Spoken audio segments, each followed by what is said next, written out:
যেখানে সেখানে ময়লা আবর্জনায় অতিষ্ঠ নগরবাসীকে মুক্তি দিতে গেল এপ্রিলে মিনি ডাস্টবিন বসানোর উদ্যোগ নেয় ঢাকার 2 সিটি কর্পোরেশন। এর মধ্যে দক্ষিণ সিটি কর্পোরেশনের প্রধান সড়কগুলোতে 1 কিলোমিটারে 2 থেকে 3টি বিন বসানো হয়। 3 কোটি টাকার এই প্রকল্পটি মাত্র 6 মাসের ব্যবধানে জনগণকে স্বস্তি দেওয়ার বদলে উল্টো ভোগান্তির কারণ হয়ে দাঁড়িয়েছে। বাসাবাড়ি ও আশেপাশের দোকানের ময়লার গন্তব্য এখন এসব বিন নিয়মিত পরিষ্কার না হওয়ায় যা পরিণত হয়েছে ময়লার ভাগাড়ে। এখানকার লোকজন সব রাস্তার মধ্যে এখানে ফেলে রাখে, কিন্তু আমরা এদিকে যাতায়াত করতে খুব দুর্গন্ধের সম্মুখীন হই। পাশাপাশি সব ময়লা এই জায়গায় ফালায়, এই জায়গায় কোনো শৃঙ্খলা নাই, ময়লা ঠিক মতো নেয় না। এটা হঠাৎ এক জায়গায় দিয়েছিল, কই তো বুঝে নাই, সেটা হিরুন চিরা রাস্তা এটা ভাঙিয়ে নিয়ে যায় অনেক জায়গায়। কোথাও কোথাও গাড়ির ধাক্কায় এবড়ো থেবড়ো হয়ে আছে।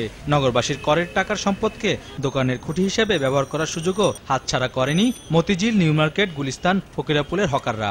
ব্যবহার হচ্ছে প্রচার প্রচারণার ঝুলন্ত বাক্স হিসেবেও। জমে থাকায় ময়লার উৎকট দুর্গন্ধ থেকে রক্ষা পেতে অনেকে আবার আশ্রয় নিয়েছে এমন অদ্ভুত নিয়মের। মাসে মাছ টাছ পচা মোচা সব ফালায়, তার জন্য বাইন্দা থিয়া দিছে। ময়লা ফালায় না, আরো জায়গার নিচে নোংরা করে রাখে। ময়লা ফেললে মনে নেয় না মিউনিসিপালিটির লোক। দক্ষিণ সিটি কর্পোরেশনের 2 ধরনের প্রায় 5000 বিন তৈরি ও স্থাপনে প্রতিটি খরচ পড়েছে প্রায় 6500 থেকে 12000 টাকার পর্যন্ত।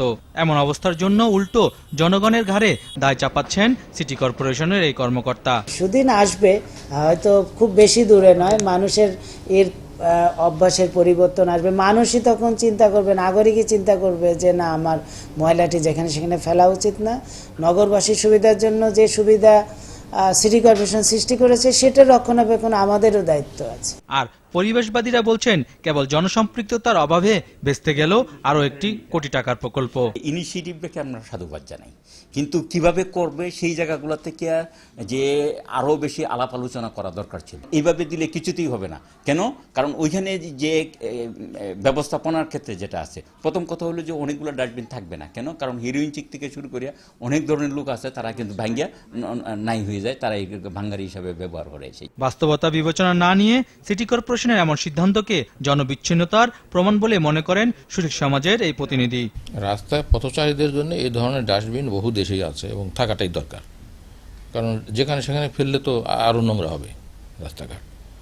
এই ডাস্টবিন যে উদ্দেশ্যে দেওয়া হয়েছিল সে উদ্দেশ্যটা খারাপ না, কিন্তু এর যে এখন যে বেহাল অবস্থা, অথবা এটা কোনো কার্যকারিতাই নেই, কারণ এটা হয় চুরি হয়ে গেছে অথবা অন্য কোনোভাবে এটাকে অপব্যবহার করছে সাধারণ মানুষ। এর পেছনে মূল কারণটা হলো যে অব্যবস্থাপনা এবং দুর্নীতি। আমাদের সমাজে কোনো প্রকল্প নেওয়ার আগে সেটার যে একটা সম্ভাব্যতা যাচাই করা, যেটা ফিজিবিলিটি স্টাডি, এই জিনিসটি আমার যে পয়সাটা খরচ করছি এই পয়সাটা রাষ্ট্রের কাজে লাগবে কিনা, কারণ টাকাটা তো জনগণের। তো সেই ধরনের কোনো পরীক্ষামূলকভাবে অল্প কয়েকটি জায়গায় দিয়ে যদি এটা দেখতো যে এটা কার্যকারিতা আছে তাহলে ভালো হতো, কিন্তু এটা এত টাকা খরচ করে সব জায়গায় দেওয়ার পরে এখন এটার কোনো কার্যকারিতা নেই এবং এই সম্পূর্ণ টাকাটাই মোটামুটি একেবারে অপচয় হলো।